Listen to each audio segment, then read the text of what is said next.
Okay, 6:30, we'll call the meeting to order. Roll call, Laura. Counselor Safavi, Here. Counselor Wheel, Glad to be here. Counselor Brown,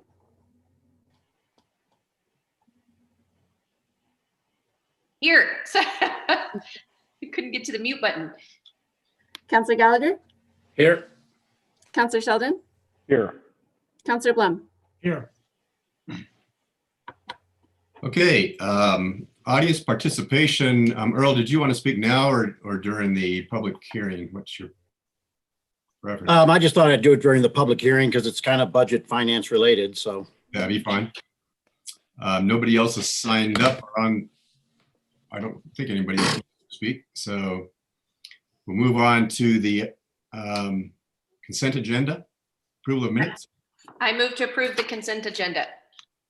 Second. Let's take a roll call. Counselor Safavi, Yes. Counselor Wheel, Yes. Counselor Brown, Yes. Counselor Gallagher, Yes. Counselor Sheldon, Yes. Counselor Blum. Yes. Passes. The minutes are approved. Next, agenda item 8, new business. 8A item, public hearing on the 2021 proposed budget. Laura. Or Director Sager, I'm sorry. Oh, no, that's okay. I'm sharing my screen.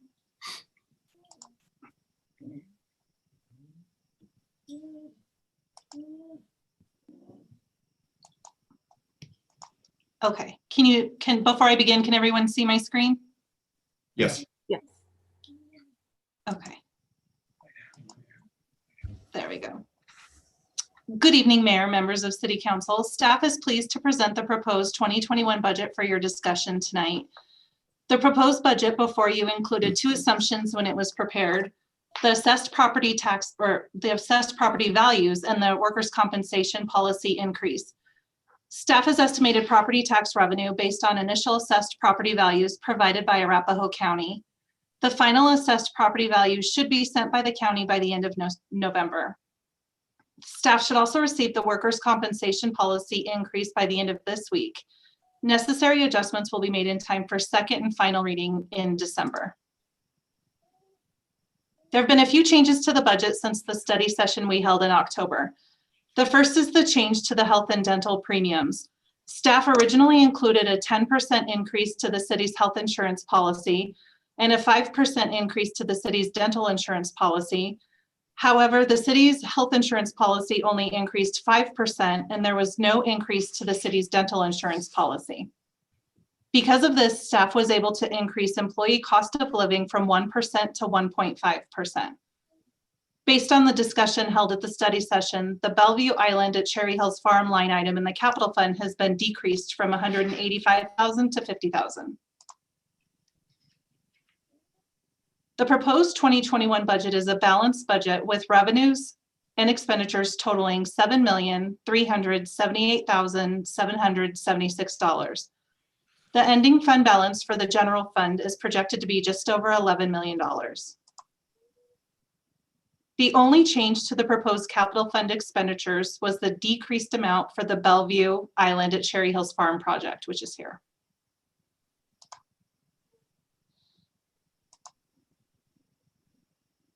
Included in the 2021 proposed budget are the following projects: the continuation of the Cherry Hills Village Master Plan update, completion of the sewer line repair, chip seal replacement, the Bellevue Island at Cherry Hills Farm project, and the Hamden Underpass Trail and Bridge project.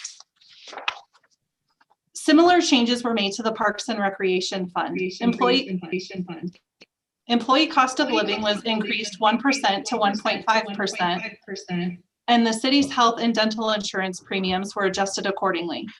Staff also reduced the amount for the John Mead Park restroom contract based on preliminary quotes that have been received and included $15,000 for interpretive signs in the park that will be purchased using grant funds. So with that, I'm happy to answer any questions council may have at this time.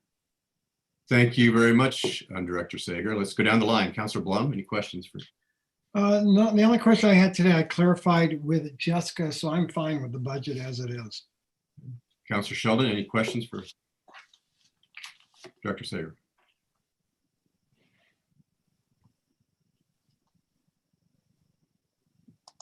Mayor, thank you. No, I do not have any questions at this time. Counselor Gallagher, No questions at this time. Counselor Brown, No questions. Counselor Wheel, No questions. and Counselor Savabi. No questions. That being the case, I think we can open the public hearing now. It's, I have 6:36. So we'll take public comment, and we have one citizen, former council member, Mayor Pro Tem Holland. Mr. Mayor, members of City Council, Earl Holen, 3 Vista Road. During the discussion on the budget, I wanted to take a moment to comment on the current financial status of the city and the plan that was put in place in late 2016 to complete the last of the city's major capital projects. And the reason being is that sometimes facts from the past are forgotten when trying to fashion a current narrative. At the October 20 City Council meeting, several speakers spoke about Quincy Farm, and one of the speakers made a comment about the city experiencing financial difficulties. And that caught me off guard. So after the meeting, I asked the speaker what she was referring to. And she said that she had been told that the city's finances were in dire shape. I subsequently noted in the November crier a number of metrics provided by the mayor concerning the status of the city's general fund and parks fund, all of which were accurate, but did not, in my view, paint a complete picture of things. When the decision was undertaken in 2016 to move ahead with those capital projects, exhaustive evaluations and analyses were done, which supported the idea that the city could complete all 3 projects by financing them through COPs and do so in a manner that was fiscally prudent. That is, if everything went wrong, the city would still have a number of years in which to decide on some alternative actions to manage things, alternatives that were spelled out at the time. The city had been running surpluses for some years, and the view was that if that continued, the time available for possible alternative action would grow. And in addition, there was confidence in staff's ability to continue to find efficiencies in operations and reduce expenses. So if things went according to plan, the time to take action, if necessary, would grow. And if things went really well, no alternative actions would ever be required. Well, guess what? The city has continued to run surpluses, and staff did continue to make operations more efficient. The city completed its 3 projects, and its financial condition has gotten stronger, not weaker. Said another way, the plan as envisioned in 2016 is working. Not to say it will keep working, but it is working now. But if it doesn't, and if something goes wrong, the time for the city to take action has only gotten longer since that plan was put in place in 2016. Using the metrics the mayor used in the crier, the point when the general fund balance falls below annual revenues moved from 2021 to 2029. So with a cushion of 5 years going to 8 years. The general fund balance falling below minimum reserves moved from 2025 to 2032, which is moving the cushion from 8 years to 12 years. And the general fund balance being depleted entirely was moved from 2030 to 2035, which was expanding the cushion from 13 years to 15 years. In addition, the balance of all funds at 2030 increased from 8.9 to 12.1 million, which was the year that we really were focusing on. And then the balance of all funds at 2042 increased from around $1 million to 6.4 million in the current forecast. There was also a comment about the capital fund being depleted in 2026, but since the capital fund doesn't have any significant independent funding sources other than the general fund, the fact that it is depleting is misleading insofar as the financial condition of the city is concerned. Excuse me. It's arguable which metric should be the bellwether for when action might need to be taken, but whichever is used, there is ample time to continue to see if the city runs surpluses, or if other efficiencies take place, or if other positive events occur, such as the recent Gallagher repeal, which will only have a net positive impact on things. Again, there are no guarantees, so council should continue to keep a weather eye on things, which I know you are doing. Now, it's possible the comments about financial difficulties might be from a lack of understanding. So for those on council that weren't involved at the time, I'd be happy to sit down with you to go over how the plan was put together, the stresses that were considered, and the alternatives available in the event things didn't work out. Bottom line is that the city has more reserves and projected revenue than it needs to meet all its obligations. It just needs to make sure that it's in the appropriate funding buckets at the right time. I'll also mention the mayor's report was that the city's financial forecast does not include capital and operational costs, complete capital and operational costs for Quincy Farms. What wasn't said is that that was never the plan for Quincy Farms. From the visioning committee through the Quincy Farm Committee until today, the plan was never for the city to shoulder the entire burden of achieving the vision for Quincy Farms. That said, I did take note that there were significant funds in the forecast for capital and routine maintenance for Quincy Farms. The mayor also mentioned that there was not any money for the undergrounding of utility lines. Well, from the time the undergrounding committee looked at that, the view was that if the city were to ever undertake a comprehensive undergrounding, additional revenue would need to be raised, as there was no way the city could ever fund a project like that through its current revenues, not for a current short period of time. Now, I'm no longer on council and don't have near the understanding I used to have when I would sit in Karen Proctor's office and then Jessica Sager's office and pester them for hours about financial projections, spreadsheets, and the like. However, from what I've seen, the city has completed 3 capital projects, and in a fantastic fashion, I might add, and continues to strengthen its financial condition, going from strong to stronger. To the extent that the mayor or anyone on council thinks otherwise, I would respectfully suggest that such views be shared here in public.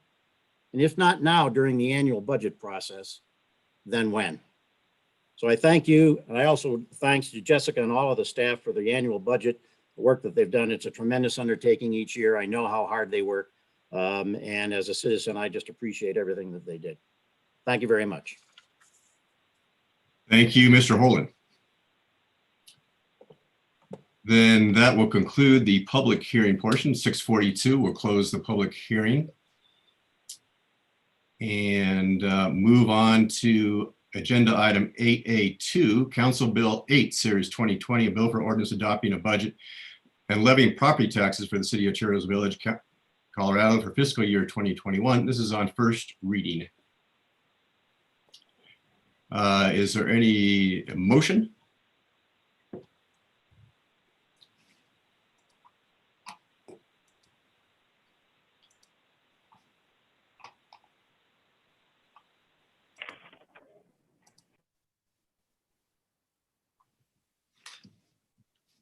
I will make a motion to approve Council Bill 8, Series 2020, a bill for an ordinance adopting a budget and levying property taxes for the city of Cherry Hills Village, Colorado for fiscal year 2021 on first reading. Second, this is Randy. We have a motion and second. Motion by Councilor Brown, second by Councilor Wheel. Any discussion on the motion? Well, Earl, thank you so much for coming and presenting your thoughts. I always appreciated your insight into the finances of the city. And, you know, I guess to the mayor, that's actually a really good question. I know that you do have expressed an opinion that is perhaps different from that. And I guess I'd like to know your thoughts on what Mr. Holen just shared. I think, I think Mr. Holen correctly characterized my article in the Crier, and I think that's accurate. So, and my concerns were expressed there. We have, I guess, to answer Mr. Holen's question, we have scheduled a council retreat and for February, and that'll be the item on the agenda. Will be the city financial forecasts and goals.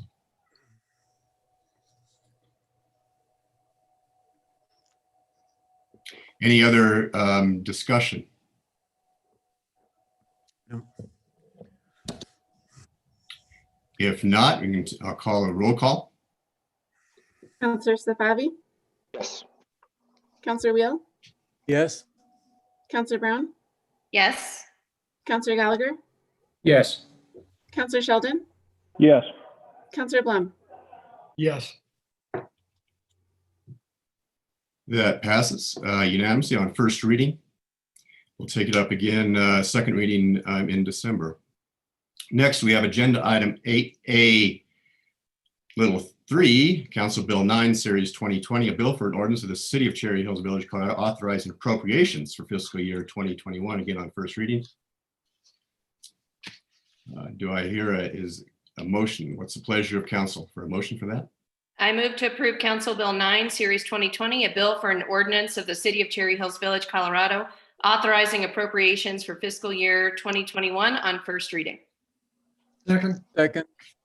We have a motion and second. Any discussion? Hearing none, could the clerk call the roll, please? Counselor Safavi, Yes. Counselor Wheel, Yes. Counselor Brown, Yes. Counselor Gallagher, Yes. Counselor Sheldon, Yes. Counselor Blum. Yes. That passes unanimously. Next item on the agenda is 8B. Preliminary petition for vacation of right-of-way at 3 Crest Road, and that'll be Director Goldie.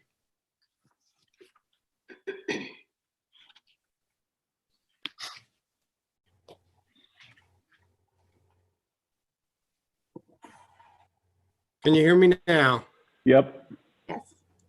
Yes. Good evening, Mayor and members of City Council. Jordan Lycub, owner of 3 Crest Road, has submitted a preliminary petition for the vacation of right-of-way located on this property, which you can see on Exhibit A on the screen. The petitioner is seeking vacation of a small portion of Crest Road that extends into the southwest corner of the lot. Because of the current configuration of the road and the lack of right-of-way and no cul-de-sac exists at this time. The petitioner is seeking a vacation to have the ability to improve the entrance onto his property. The vacation will have no negative impacts to the city. City crews currently have to back down Crest Road to remove snow.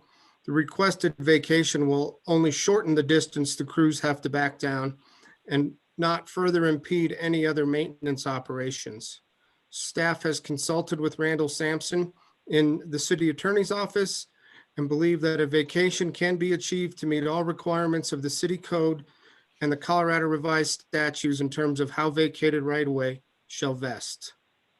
I can answer any questions. I believe the applicant is also online and may want to say a few words if at council's pleasure.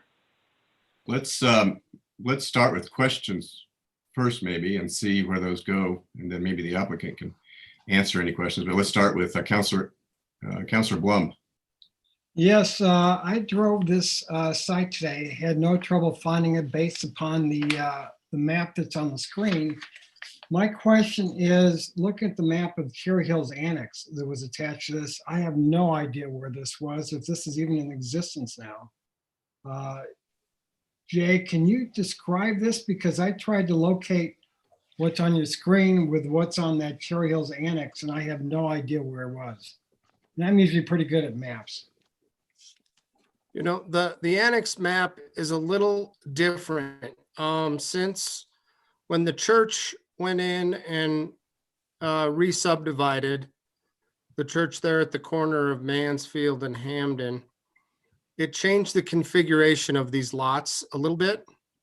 And the names of all the roads changed since the time of the original subdivision. So Laura, if you could put up that subdivision plat that was included in the packet. Yep. That's it. 1 moment. Cherry Hills Annex? And then I've got another question.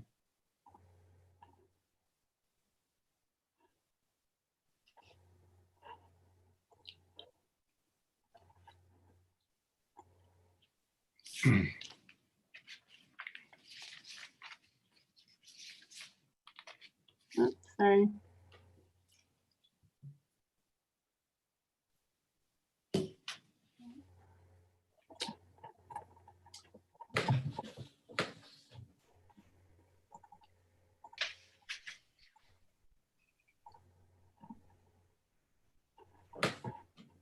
So Al, while it's coming up, one thing that I'm fairly certain of is that Dexter doesn't exist as it's shown on that map, the Cherry Hills Annex map.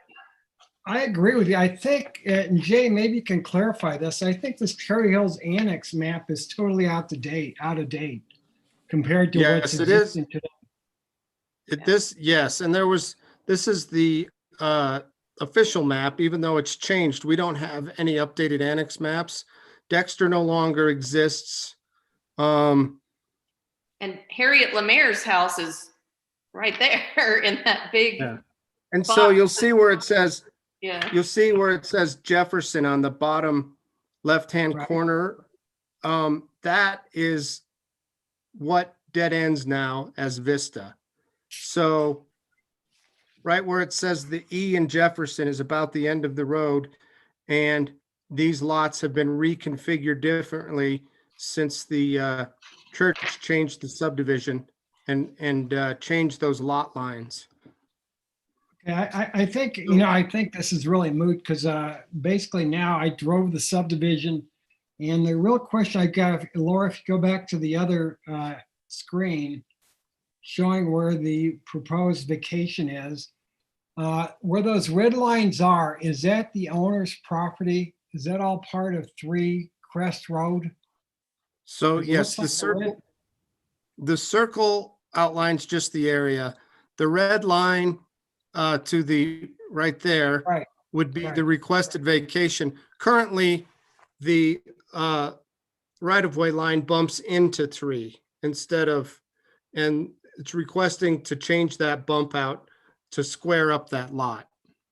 So the lot right now does not include that area where you're got the hand going now. Correct. That is That's right-of-way outside the right legal now. description. Yes. Okay, now if that's vacated, does that become part of the fee interest of 3 Crest Road then? Yes, that will become part of that and be added to the total acreage of that lot. Okay, all right. That answers my questions. I drove it today and it's very clear as to why the applicant is asking for this vacation. It was very clear when I drove it today to see exactly where the 2 Cherry Lane Drive road or driveway was and it emptying into Crest Road. So I think it's all appropriate. I understand the reasoning behind it. And based on that, I have no further questions. Thank you, Councilor Blum. Councilor Sheldon. Thank you, Mayor. I think I understand the request. I have taken some time to speak with Director Goldie about this over the last few days. And I guess the only thing I want confirmation on, I believe it's a reasonable request, but I would like to get confirmation on one thing. Does the fact that it will lessen the burden of the city by way of plowing and maintenance of that little section of Crest Road that would then revert back, the fee would revert back to Mr. Lacob? Is that what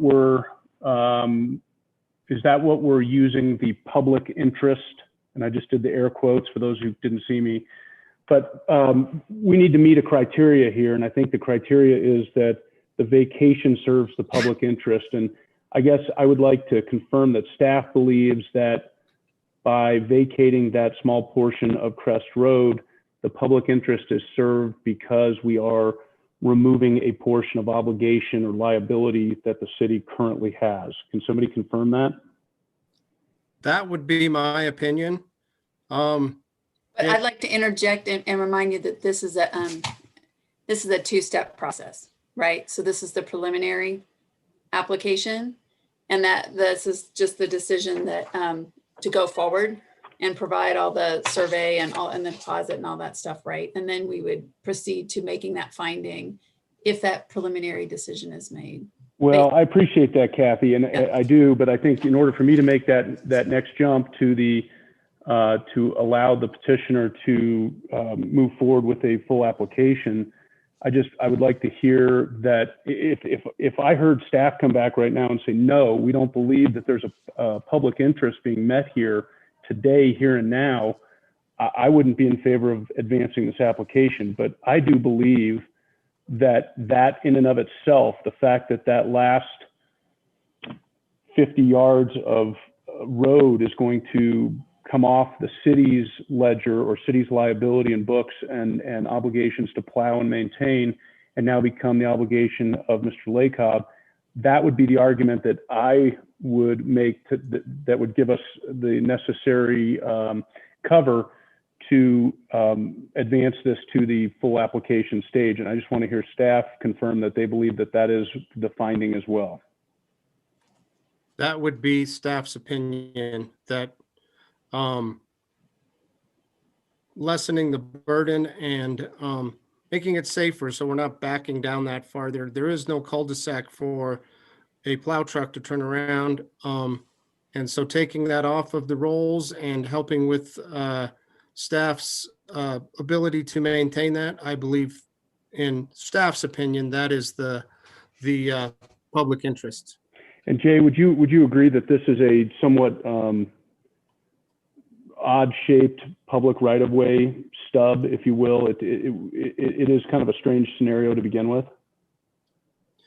Yes, it's very strange. There's a lot of no man's land with the way Crest Road is and how wide it is. And currently, there is a lot of trees and shrubs in that area that, you know, it's hard for staff to maintain.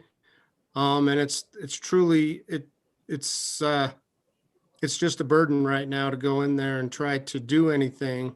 And it is, the odd shape is really hard to maintain properly. Thank you, Jay. Mayor, I've got no further comments. Thank you, Councilor Sheldon. Councilor Gallagher. Jay, a question for you. Is this road like Fairfax where you can people park on the road? It is an odd, dead end, and there doesn't seem to be enough space to move, to turn around, where the road hits the blacktop and then it seems to widen there. You can't actually turn around there, can you? No, it is very narrow in there. You cannot turn a plow vehicle. I don't think you could hardly turn a normal vehicle around there right now. I've never seen residents park on that, just because I think it would completely block access to 3 if it was used to park. Is the idea then that landscaping would, as the road, once the dirt hits the blacktop, the road seems to, it broadens at that point. And is the applicant's intention to landscape that in, and so it's of the same width as the dirt road? Do you want me to answer that? This is Yes, I was just going to say I won't answer. Yeah, hi. Thank you for having me tonight and looking at this. Our intention was to the existing asphalt that's there is sinking and is kind of dilapidated, and we were interested in removing the existing asphalt and kind of narrowing it a bit to match the road and improving the landscaping around it as well to make it look better. Would you keep your mailbox where it is, or would you move it in? I think we would like to try to keep the mailbox where it is. I think that I have to double check. I know the Postal Service requires a certain turn radius that we have to provide so that they can turn around in the area. So I think if I move it in, they have to do like a 3-point move instead of a 2-point move. And I think that violates a rule somewhere according to my postman. So I just need to research that. No further questions. Thank you. Thank you, Councilor Gallagher. Councilor Brown. I do not have any questions. Thank you. Councilor Wheel. Thanks, Mayor. I drove out there today as well, and first of all, are there any connectivity issues with anything that we're aware of? I mean, we have trail maps, we have a variety of different things. This doesn't. I'm thinking this has no no other issues beyond the driveway and the, not the driveway, the street and the lot. Is that correct? That is correct. There are no trail easements in this area or no through right of way that would be affected by this. Just, Mr. Mayor, Okay. Mr. Mayor, if I can jump in on that real quick, there might be utility issues. I think I got a call today. There might be a manhole cover in play here somewhere. None of that is a fatal flaw, and those are all absolutely appropriate to look at in the next phase of this process. But just wanted to make sure that we were clear on that because I was contacted about that earlier today. So completely appropriate and all ultimately solvable, but those are the types of things that we would work through in the next phase. The next question I had is this anticipated as a gift or purchase, or I'm not sure, or does that get resolved in the next step if there is a next step? That is all outlined in the code in the next step. And Okay. yes, Yeah, I read about, some evaluation of the value of the property and so on and so forth, but I wasn't sure what was contemplated with this specific property, but I guess that gets decided later. Is that right? correct. All right. The next thought didn't occur to me until I was listening to the conversation. If the problem we're trying to solve is minimizing, from a city's perspective, minimizing the maintenance to the road and landscaping, is that squaring off of the lot the correct boundary, or should there be other lines considered that might relieve the burden, even more? Does Crest Road serve another house? I didn't think so when I saw it, but I could be Crest- wrong. 3 Cherry Lane has 2 driveways, one from Cherry Lane and one from Crest Road. 10 Cherry Lane, in the picture, you can see their driveway comes in what would be Crest Road right of way to get to Cherry Lane. And then, of course, 3 is completely served by it. I apologize. 2 was the first one. 3 is the only one that is completely served by Crest Road.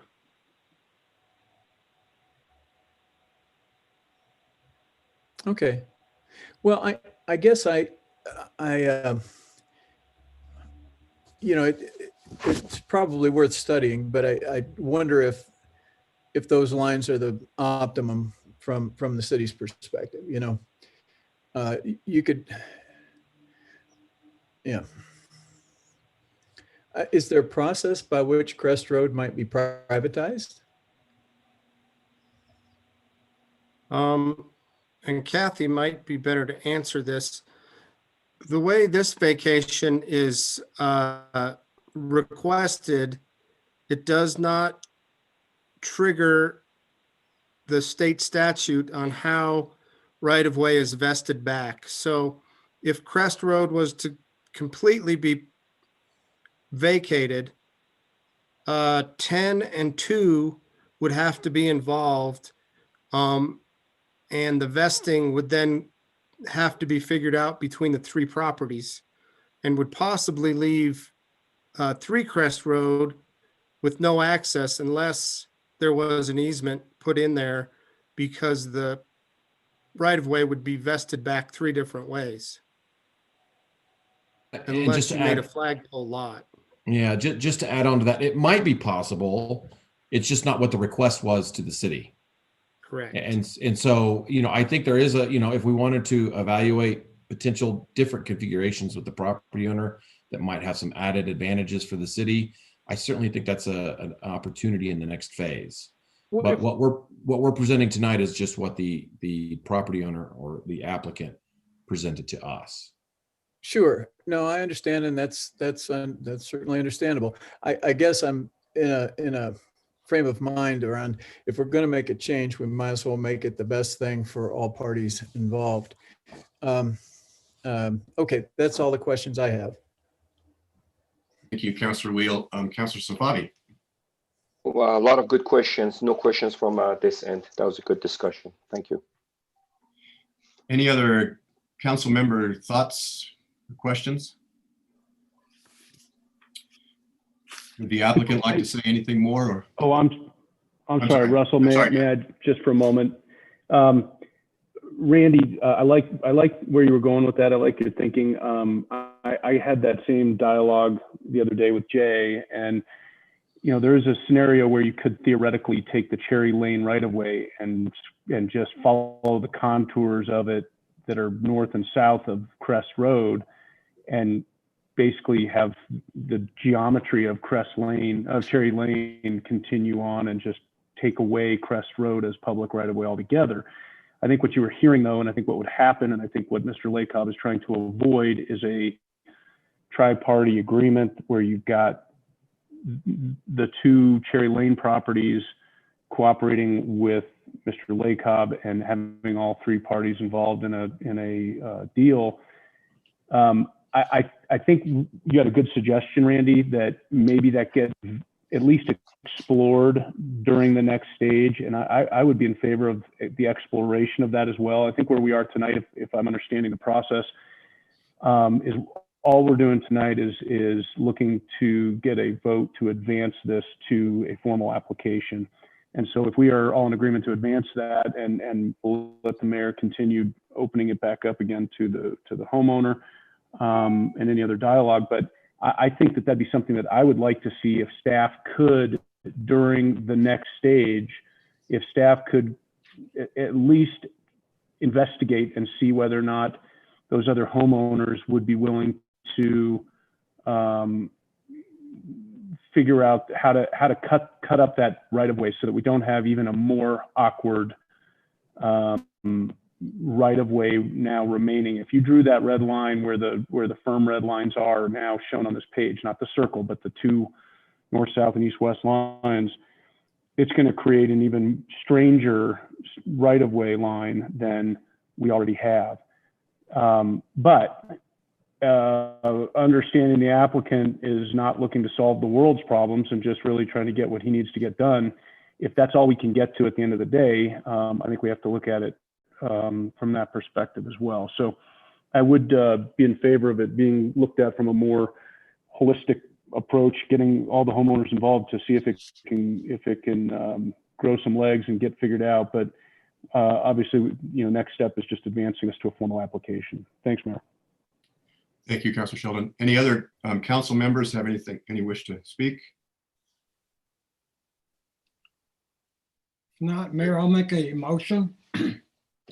I move that City Council finds a preliminary petition possesses sufficient merit to justify further condition, authorizes further processing of formal petition for vacation, noting that such decision does not constitute a finding or imply that the vacation will be approved following such further consideration. We have a motion. Do we have a second? Second. We have a motion and seconded by Councillor Gallagher. Let's go ahead and if there's any discussion, any further discussion? You were about to call on Mr. Lacob to see if he had anything else to provide. Do you want to still give him that opportunity? Or Property owner, sure. If the property owner wishes, do you have anything more to say, Jacob? No, thank you very much. I appreciate you guys considering this, and you know, I'm just trying to do some improvements to the area and improve the surroundings and make it look better and kind of improve some road that has been that's kind of, you know, a bit dilapidated, and I appreciate the consideration of the council. So thanks for all driving by, and next time maybe we can get a cup of coffee or pleased that you approved it. Thank you very much. Thank you, Mr. Lacob, and thank you for attending so you could hear some of the discussion. It was good discussion. Any other comments from members of council before we take a roll call? Hearing none, Laura, could you call the roll, please? Councillor Safavi, Yes. Councillor Wheel, Yes. Counselor Brown, Yes. Counselor Gallagher, Yes. Counselor Sheldon, Yes. Counselor Blum. Yes. Okay, that motion passes unanimously. Thank you all for good discussion.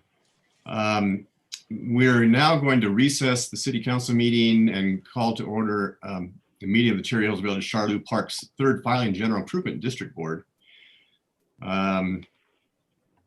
And if we could have a roll call here. Laura? Board Member Safavi, Yes. Board Member Wheel, Yes. Board Member Brown, Yes. Chair Stewart, Yes. Board Member Gallagher, Yes. Board Member Sheldon, Well, since Randy didn't give it his normal glad to be here, I'll say glad to be here. and Board Member Blum. Here.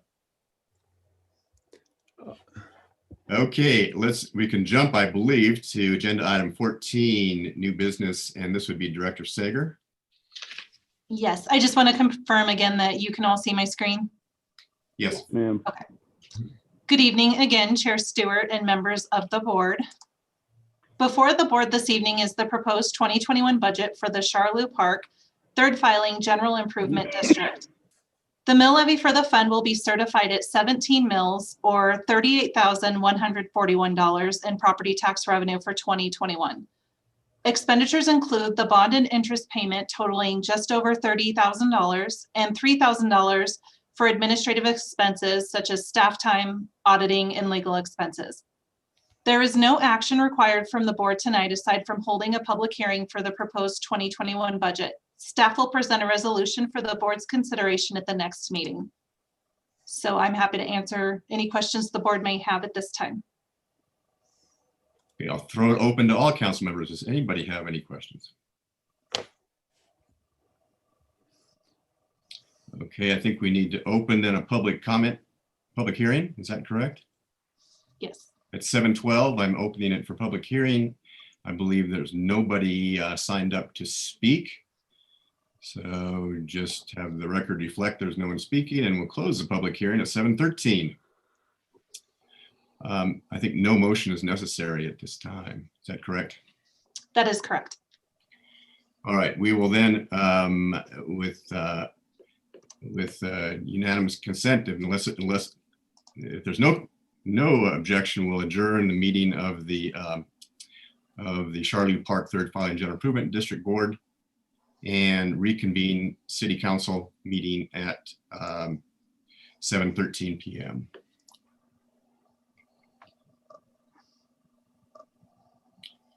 So reports, I have a short report, and I think city manager may have some things to add as well.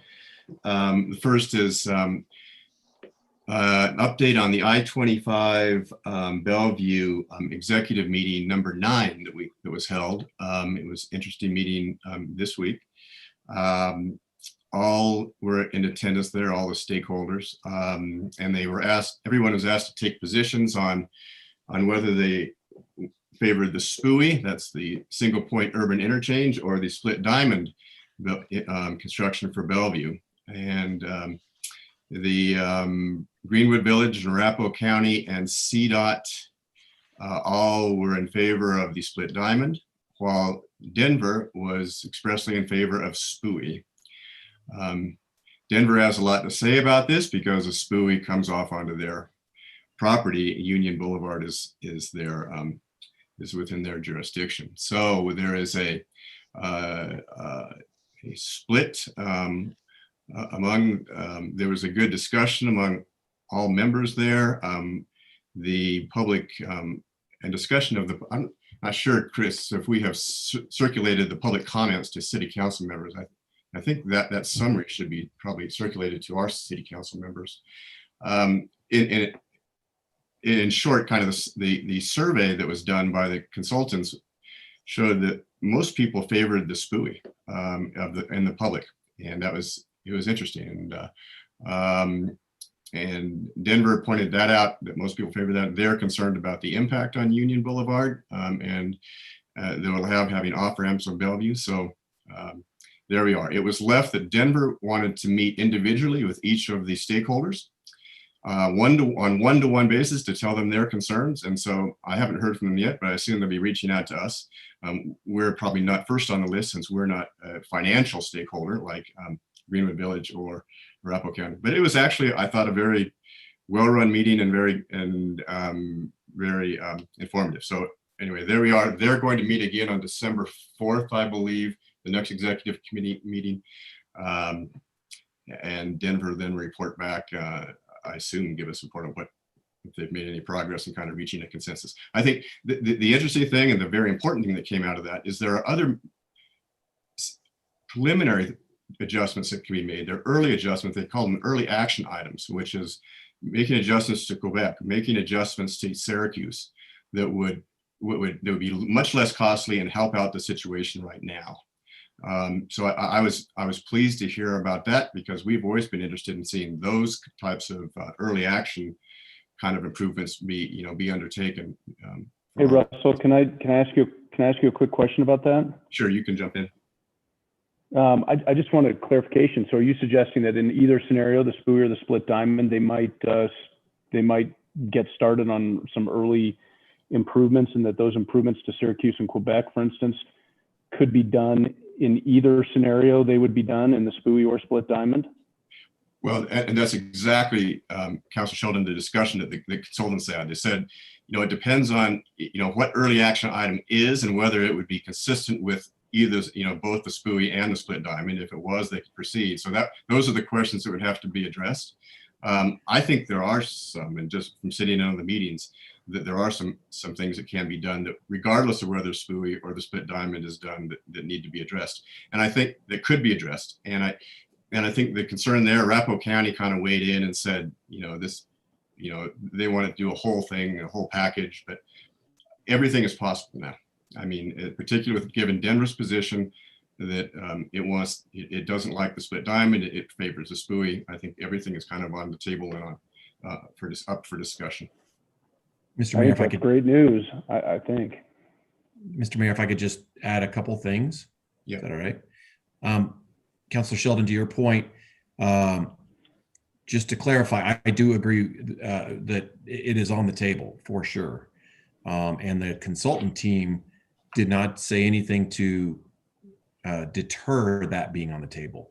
With that said, both in the meeting itself and in some offline conversations that I've had with specifically Greenwood Village, I don't get the sense that they're going to be supportive of any short-term fixes that they called a Band-Aid when the bigger problem still exists in their mind. So it may be a process to get Greenwood Village and Arapahoe County to the point of accepting some short-term fixes.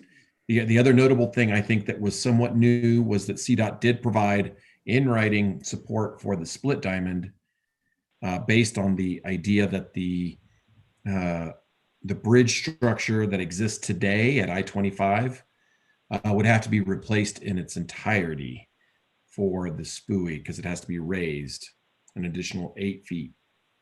And they are not supportive of the disruption and the constructability problems that would create. That it does change the dynamics slightly. And that was probably the biggest news of the meeting. That's not new news, Chris, is it? That's the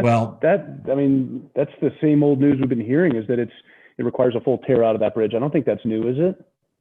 I was not expecting CDOT to take a position.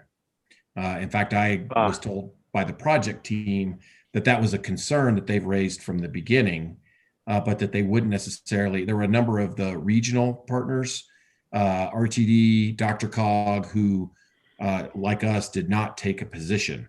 And I was under the impression that CDOT might fall into that camp. That is definitely not the case now. They have thrown their hat in the ring fully behind the split diamond. So I guess to Councilor Sheldon's point, though, if all of the other stakeholders said no, SPUI is where we want to go, I think CDOT would go along. And they're both the same cost ultimately. I mean, yes, that's true. Totally agree. So but anyway, yeah. that's if Denver says we don't want, split diamond, that's kind of the end of the story, because it's either a SPUI or nothing, and then it's a contest between who blinks first, or whether you want nothing or whether you want a SPUI. Well put. I'm curious. I mean, I know that I've been pretty vocal about this. Does the rest of council feel that the split diamond is a problem for the village? Well, let's go down and have them make their reports. Okay. Joe, and so we can kind of, yeah. Mayor, one question on that. Did they talk about on some of these early action items any type of funding? Where were they to be talking about the funding for that? Oh, that's the issue. I mean, the funding is easier because it's a lot less, obviously, but they still have to find the money somewhere. So they don't have the money for any of these right now, and that is actually. It's a good point, Councilor Blum, about, the Arapahoe County was making the position that, hey, Greenwood Village is going to have to pay for all of this, and they won't be happy about that, because the problem's being caused not only, but, it's not just their problem, it's being caused by the entire traffic of the entire area and the development there. There was the one interesting thing that came up at the meeting, I'll have to say this, is that the consultant said that the area, that development area from Denver, the Bellevue Station, contributes only 10% increase in the traffic. Okay, and so that was actually kind of news to Greenwood Village, I think, and the others, that was such a low percentage. And they went back and said, we want to understand why it's only 10% increase in Bellevue. So, if it's only 10% and then Greenwood Village is having to spend all the money to fix it up, that kind of cries out for some kind of a compromise or a mutual partnership or something. Who knows? I mean, it's all up for discussion. I think Greenwood Village and Arapahoe County, though, were hoping or expecting to hear a number like 50 or 60% of the increase in traffic as a result of the development. And so 10% was what I think they thought was bad news. Well, Chris, one of the things is all those buildings are empty right now. Have they taken that into consideration? Yeah, it's a 2040 projection. So they assume it's basically full. Also for my report, CML will be having a call. I think the city manager sent an email to all of you with Governor Polis tomorrow at 3:00 if you want to hear his latest update on coronavirus. Generally, those are pretty good. The CML ones are pretty informative and good. So at 3:00 you can zoom in if you wish. We're also having on Friday a county commissioners, city managers, mayors are meeting with Arapahoe County, and they're going to tell us what the topic will be COVID again, about what the county's doing and what they hope to do. As you all probably know, and city manager can explain where Arapahoe County is going to a higher level now because of the metrics and statistics on COVID infections. And finally, all of our mayors' lunches are canceled, so I can't tell you what the other mayors are talking about. At least they're canceled until December, and we don't know about that one yet either. So that's my report. Going to other counselors, Councilor Blum. I don't have a report, but I do have a question on the survey for the Quincy Farm. What's the progress on that right now? We are meeting about that today. We have been working on. Chris, we can't hear you, Chris.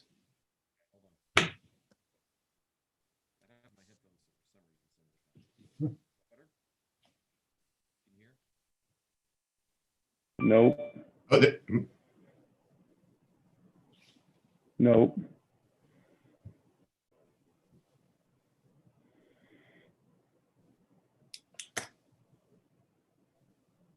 Nope. You're going to hang up and dial in? Okay, dial again. Mm-hmm. Try it again. I won all the family charades contests as a kid. Charade sounds like. Right. How many syllables? Yeah.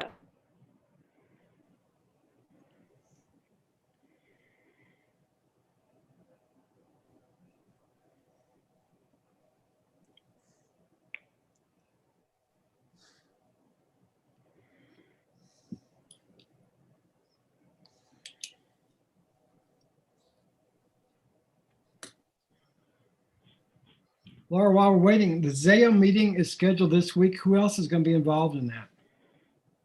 That's the mayor, you, Counselor Wheel. So the three of you, and then Zayo. You said there was a resident. Yes, we have had one resident request the meeting information.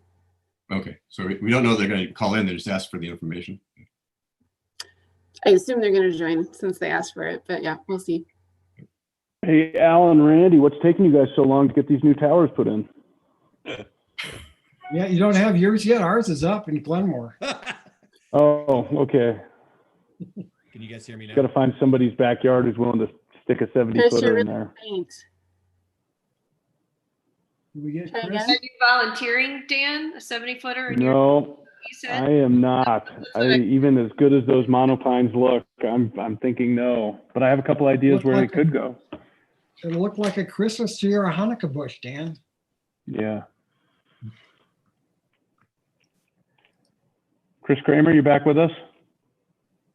I thought I heard him for a second there, but Well, I see his name. Chris, Chris? Cannot hear you. You want to move on with other reports and get back to him when he's on, or? yeah, Let's get back to us on that. let's go ahead. Chris, we can't hear No you. report. Maybe he can just call in, or Laura, I'll let you text him. And let's just go into other reports as we're going on now. Let's see. Go to Dan. Go to Dan. Okay, I just had no real report. I do have a question for Chief. Chief Tilbury, are you with us? Yes, sir. Are we are still having court in the building, is that correct? Yes, we are.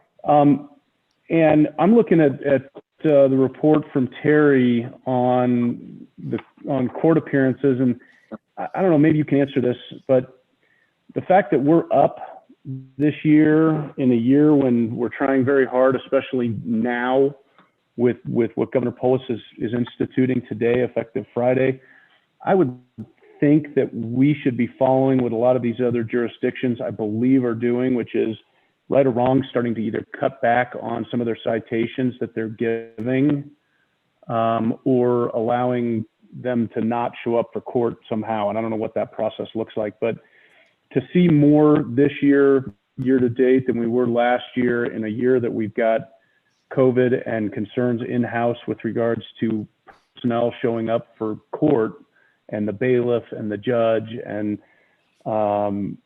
Terry, I wonder if maybe that's something that we should reassess a little bit, finishing up this year and really through the rest of the COVID adventure we're in right now, if we shouldn't maybe pump the brakes, so to speak. I know there's a little bit of pun there, but that was my only comment or question. I just think it's something that we should probably look at, because I do know that a few of the other jurisdictions that I'm following, a lot of them have reduced their number, especially of minor traffic violations, as opposed to Cherry Hills, which has increased them. Now, I say that with knowing full well that I'm enjoying the fact that we have lots of drive-throughs and patrols, and we have lots of speed trucks out and stuff like that. So I appreciate the efforts that your officers are doing.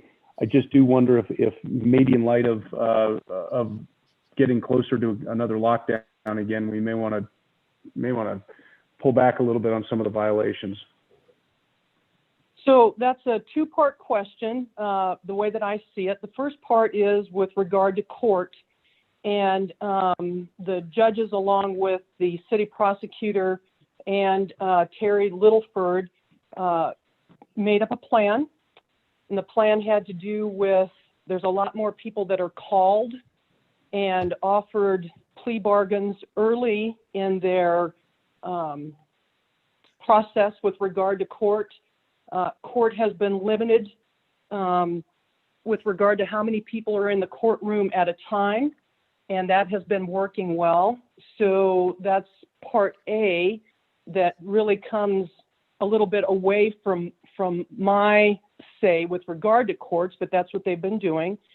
And then secondly, with regard to your question and with regard to enforcement, I just read an article that came out in the IACP that major traffic accidents and things are up because of the reckless manner in which people are driving, because I think they think there's less traffic.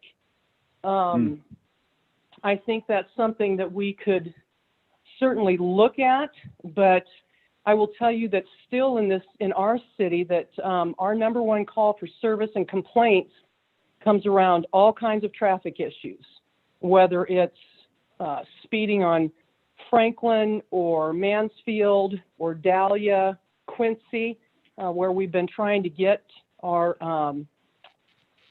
radar unit out there to show people the trailers, show them what their speeds really are, or quite frankly on the main thoroughfares where speed, I mean, I come in obviously from Lakewood, and I'm telling you, Hamden is a very dangerous place right now.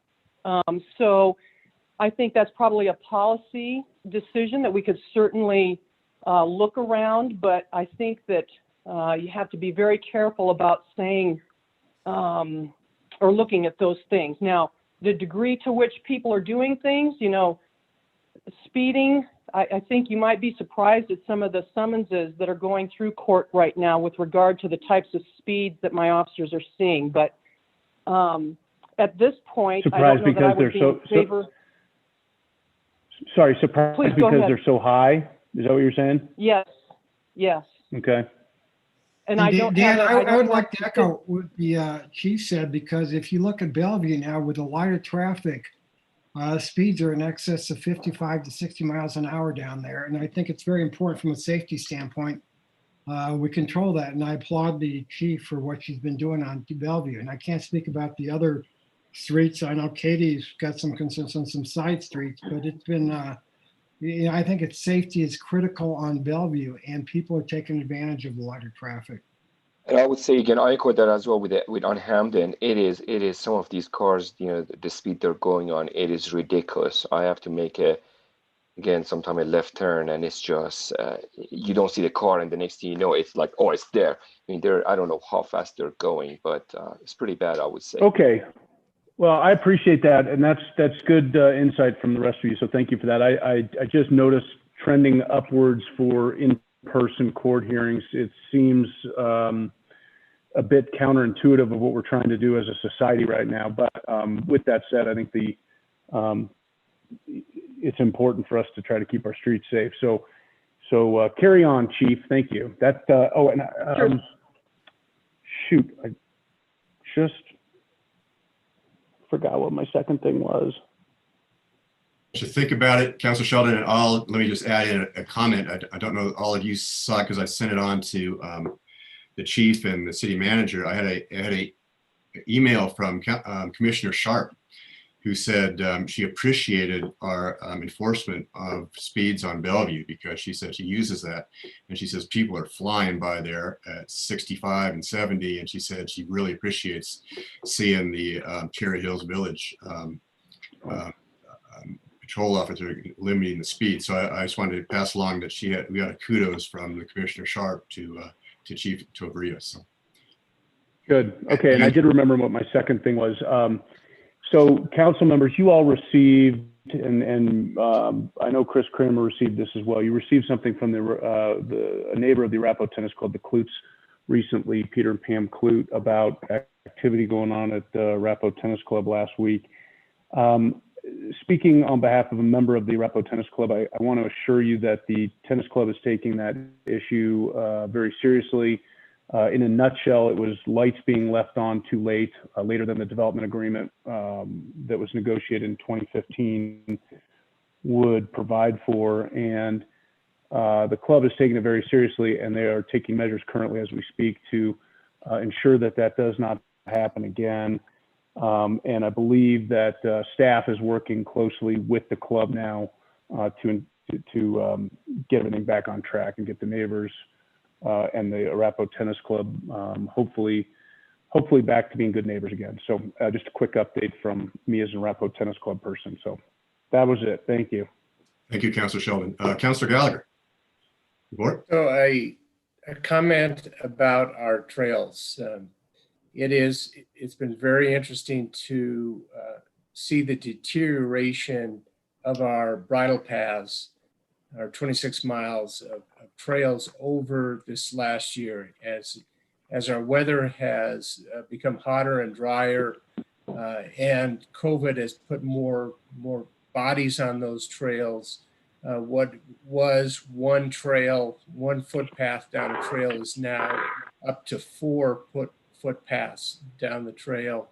And I want to thank Jay and his crew for putting down 95 tons of topsoil on our trails. But quite honestly, it is a drop in the bucket with what the situation that has been created by this tremendous use of our bridle paths. So it's a problem. I think we would all agree that it's one of the unique things about this village is having those miles and miles of trails. But I think from a maintenance standpoint, we've got to work out a solution because it's probably not going to get better weather-wise.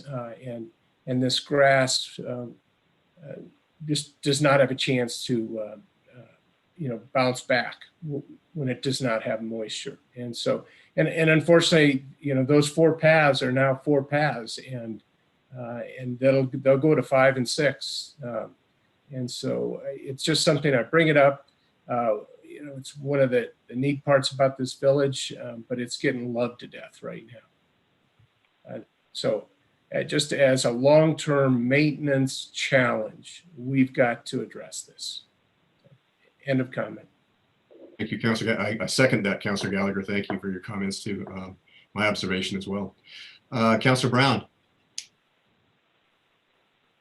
I don't really have anything to report. Was there something, we were talking about something and we were kind of asked to comment on that, but it was long enough ago that I don't remember what it was. It was the split diamond spooey, if you had any thoughts about that. You had asked if, I guess my point on that would be that,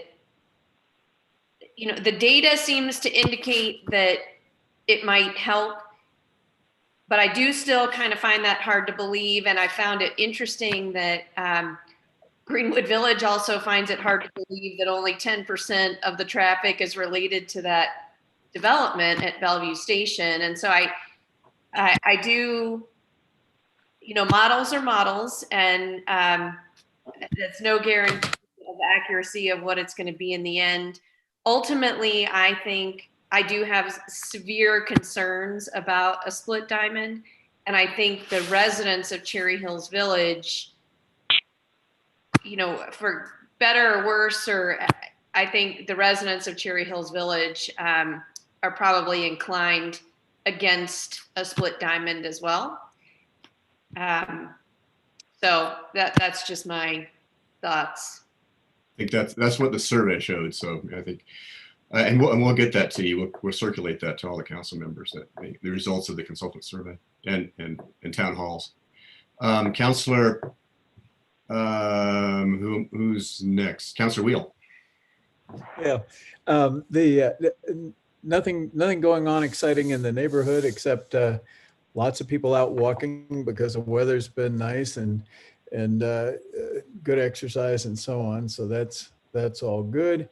We have a Dr. Cog meeting tomorrow night. Nothing that really touches on us directly when I went through the agenda and the reading materials. Yeah, and I think that's about it. Okay, that's the end of my comments. Thank you. Councilor Savabi, report? No reports, Mayor. All right, thank you, everyone. Chris, are you back with us? I hope so. Okay. Does that I work? think you were just in the middle. Oh my Yes, God. can you hear us? I can hear you.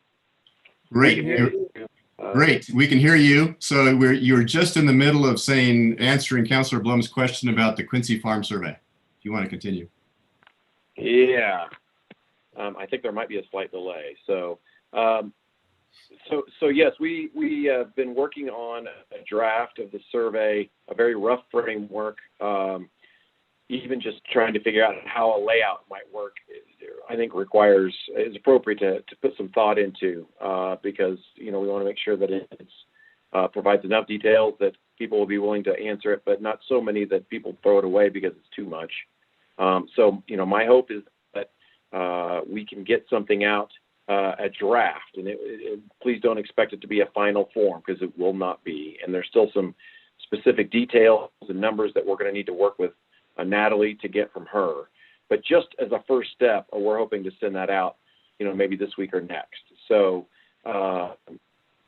stay tuned for that, and we are making progress on that. Thank you. Councilor Sheldon, I did want to follow up on one thing. I was able to hear your questions. I do want to emphasize that I agree with everything that the chief was saying regarding the demand side of this equation. But I do want to chime in just for a second about changes that we made to court 2 weeks ago when we went to Orange. We limited the in-person participation in the court itself, and I was a little worried about the operational slowdowns that might occur, and the court staff and everybody have done great at keeping it moving while reducing the number of folks that are in person. And so I've been tickled with how well that has worked out, and how well the staff has worked, and Jessica and Terry, on making those changes. So I say that to hopefully maybe provide a little reassurance that we are being extremely thoughtful and mindful with how we allow those court operations to proceed. And the mayor mentioned, all of you have probably seen the change in the dial that is adding the extra purple color. And I can tell you, I'm going to be sending you information out later tonight, a bunch of information related to the press release about this, and then some specific information about what this means for Tri-County and Arapahoe County specifically. Just to give you a couple of numbers, I don't want to overwhelm you, but when we moved to Orange on November 9th, we had a 2-week cumulative incident rate of 616 incidents per 100,000 people in the county. And since then, that number has actually climbed to almost 900 people per 100,000. That is a remarkable increase in a short amount of time. Our incidence rate, our positivity rate went from 10% to 12%, and our new case count went from 4,000 to 5,800. So the county is clearly in a not trending in the right direction, and so the state will be moving the county to level red. I'm going to be sending out a number of pieces of information that describe what those changes mean.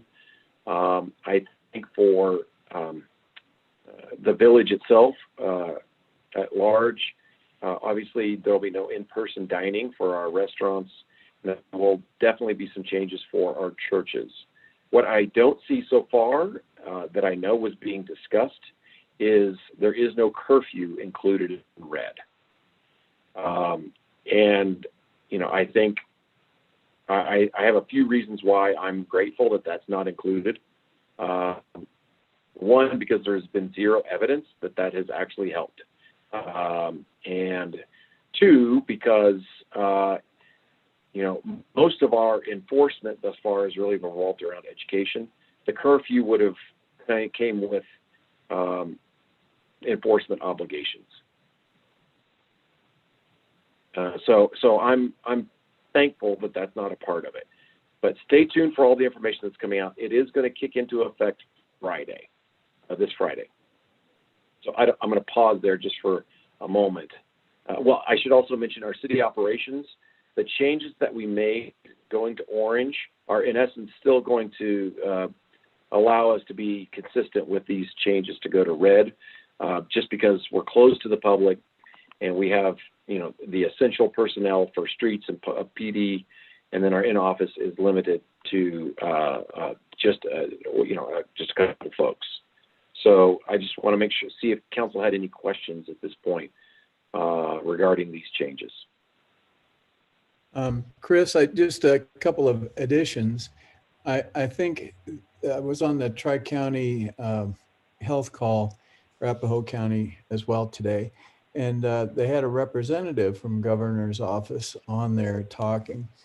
I guess it's 28 days is the duration of this, so that, and the hope is that we can salvage holiday season, and that's sort of 2 incubation cycles. So if that all works out and everybody behaves, then should be able to start school, in-person school up after the first of the year.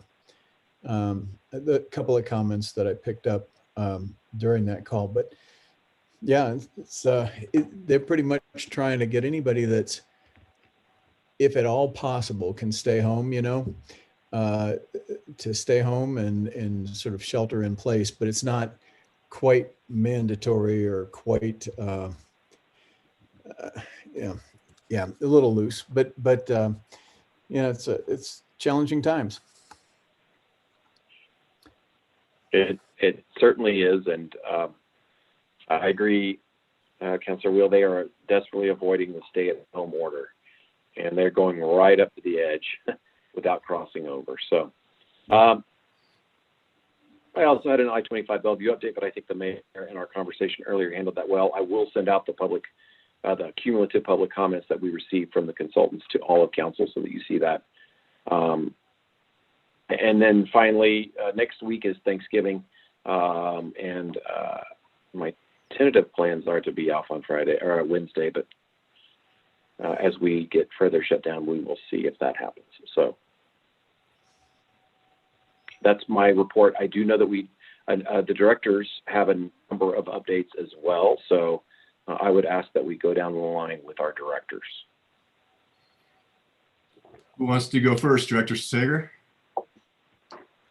Thank you. The Treasury Department provided updated guidance for municipalities that would like to request reimbursement for personnel expenses through the Arapahoe County's CARES Fund. So governments may now presume public safety employees like the police officers are considered to be substantially different than accounted for in the 2020 budget and eligible for reimbursement. The city has approximately $461,000 left in the CARES Fund, so staff will be requesting the remaining amount to be used for reimbursement for police department payroll expenses that would run from March through May. So we'll be making that request on December 10th. And the net result of that is that we will utilize our entire CARES funding allotment. Correct. Terrific. All right, thank you. That would also then kind of offset the funds that we already spent on that, right, that aren't as restricted. Correct. It'll be, we're calling it reimbursement expenses for personnel, but yes, it'll offset any extra costs that we've had. Okay, thank you, Director Sager. Director Goldie? A few updates. The do not block painting that we are trying to get done on University was actually scheduled last week, was delayed due to weather. So we hope to see those do not block paintings being done in the next week or two by our contractor to get those finished up. We do have a contractor out now doing some grinding on the sidewalks on CDOT right-of-way. So you'll be seeing them to try to get rid of some of those tripping hazards that pop up now and then with our freeze-thaw cycles. The punch list for John Meade Park is substantially complete. The issues we're dealing with now, there's a few punch list items, are safety issues that need to be fixed before we can open the playground. We actually had our insurance company come out, a third-party playground inspector, and then an ADA inspector from our building department to come out. And so we have a few issues that we're trying to get cleared up here in the next few weeks to ensure that the playground meets all of our safety requirements. And we hope to have those figured out and get the fence down and get that open up as soon as possible. That's all I have right now. How about Director Goldie? How about Quincy XL? Any word on that, on the update? We're currently in the middle of that. XL has been out there, starting their portion of it. CenturyLink, we've issued their permit, so they are also going to begin work. Their work will actually begin on Happy Canyon. There's a link that everyone has to underground on Happy Canyon to make the Quincy portion work. And then Crown Castle will also be out there in the next few weeks. They just have a few lines that need to come down. Their small tower does not go away, but all the lines going to that tower will go underground. And Comcast is about 90% done. So that will continue. Hopefully with good weather, we can be done with that before the end of the year. Wow.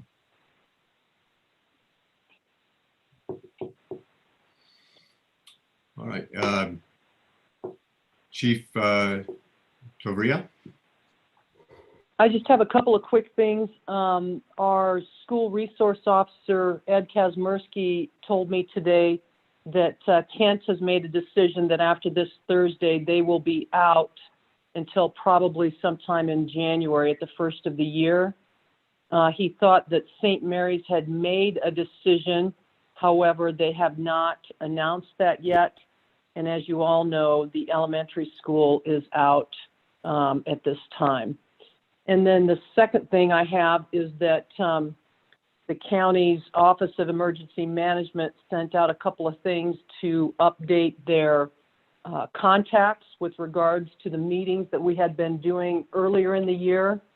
We are all signed up to make sure that when those come back around, that we will be participating in those. Those are the weekly meetings that we had been doing, and then probably standing up the different divisions that we had previously established. So I'll keep the city manager obviously up to date with all of that. I don't have any time frames just yet for any of that though. So we'll keep you posted. Chief, just to give you a quick update, the trustees met yesterday, and St. Mary's is announcing that they're going to be closing for the period. It's 14 academic days, but from next Monday through to the Christmas holiday, December 17, I believe, and then open up after the first of the year. Thank you. I don't know where that info is out yet, but I appreciate knowing that. Sure, sure. Well, in fact, I think Bill Barrett sent a letter this afternoon to parents. And if I can dig it up, I'll send you a copy. Thank you. Sure. And I would say from the elementary school perspective, we haven't heard anything. You know, what we've been told is as soon as possible, which I don't know, you know, when that'll be, but, and then in Governor Polis's press conference today, you know, he's been getting some pleas from parents to provide guidance for elementary schools, for districts all across the state to keep elementary schools in person. And he did make some comments about that during his press conference today, but it wasn't anything specific. So, don't know. Mayor Pro Tem Brown, I can add to that. The level red still allows for K through 5 to be in person. Right. So that's more than that. He said something like, you know, find a way to get K through 5 back in school. That's not a direct quote, but it was something along those lines. So yeah. Okay, You city know, attorney, I have no report. but city clerk. Yes, I just wanted to remind everyone that the January 5th meeting will be our organizational meeting as our first meeting in January after the election. So we'll have some housekeeping items to take care of. And one of the things on the agenda will be the city council's liaison assignments.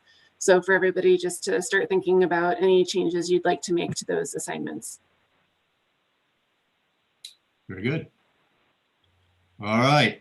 I'll ask unanimous consent to adjourn. There's no objection. I don't hear any objections. So thank you all. Have a happy Thanksgiving, everyone.